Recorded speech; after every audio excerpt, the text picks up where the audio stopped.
Well, hi, it's Robert Vernon with the third in our series of how to plan for a successful trade show.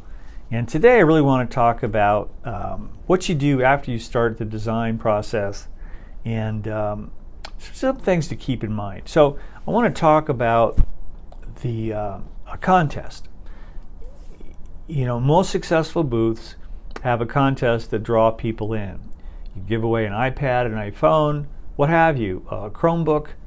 You know, come up with a number for a budget, and then go get a giveaway that you think would entice your audience to come into your booth. It's really a great way to do it. It's well worth the money, and you want to get people engaged. I've seen a couple things very, very successful. Not recommending you do this. I've seen booths have ice cream giveaways. I've seen booths give away free beer in the afternoon, and both of those were mobbed. So food works as well, food and gifts. So plan that. What are you going to do to draw the people into the booth besides your great design?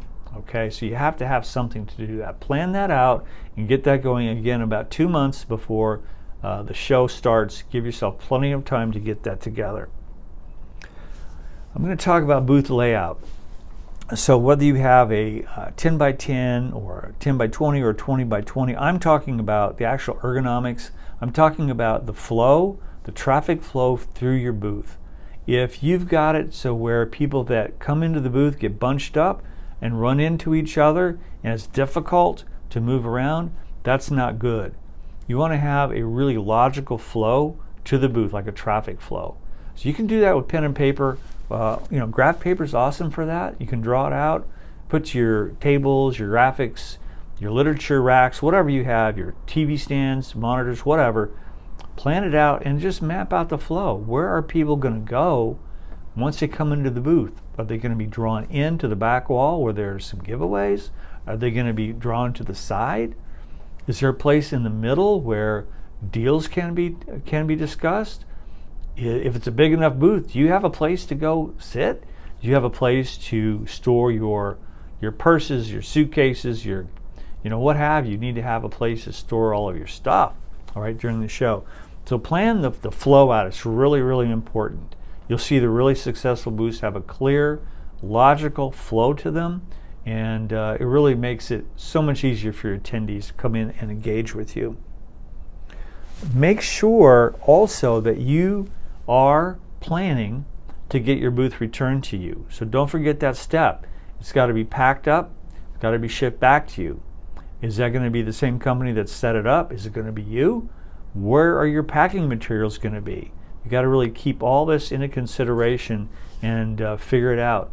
And as a tip, don't rush taking things down. I see so many booths damaged because people are rushing through, taking them down. They want to get home. They're not releasing all the releases. They're forcing the frames to collapse or breaking things.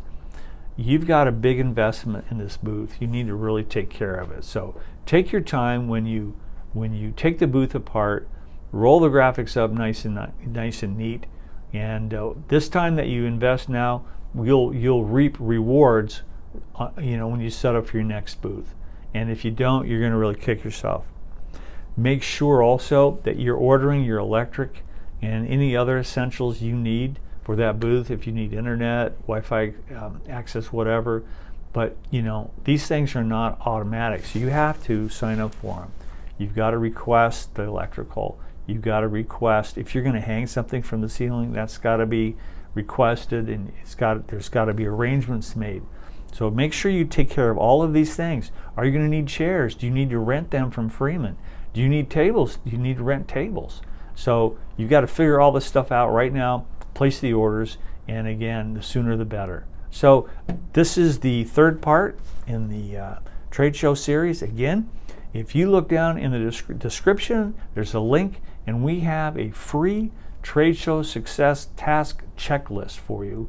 And again, this is a pretty detailed checklist based on our 20 years of experience. So I hope that helps, and have a great day and have a great show.